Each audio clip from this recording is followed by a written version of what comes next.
There are some memories that never fade. They don't disappear with time. They simply wait for the right moment to find us again.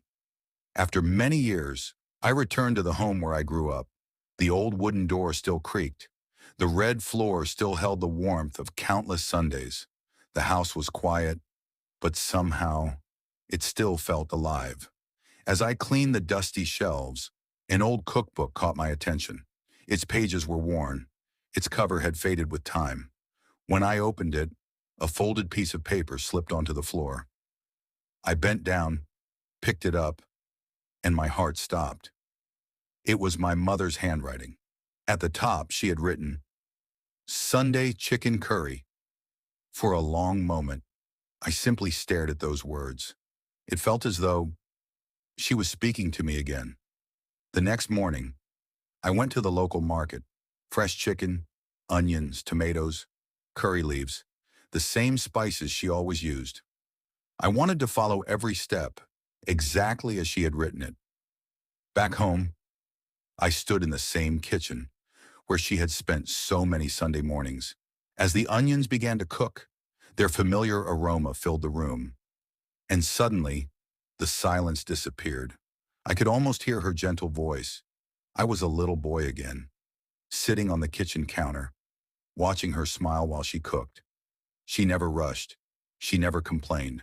She would hum softly, stir the curry with care, and tell me, the secret ingredient is always love. I never understood those words back then. Today, I finally did. As the spices roasted, more memories returned. Her laughter, the sound of my tiny footsteps running through the house, the joy of waiting impatiently for lunch to be ready. Those Sundays were never about chicken curry. They were about family, about togetherness, about love served on every plate. When the curry was finally ready, I served myself a bowl.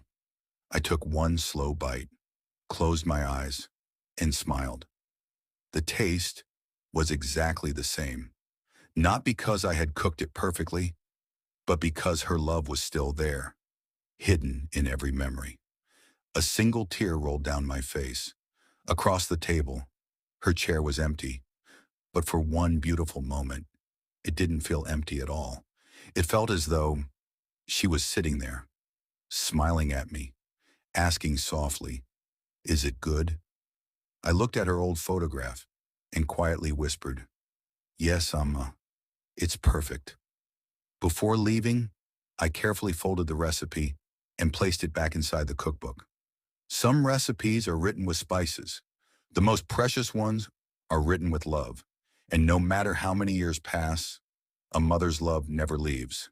Sometimes it simply returns with the familiar aroma of a Sunday chicken curry.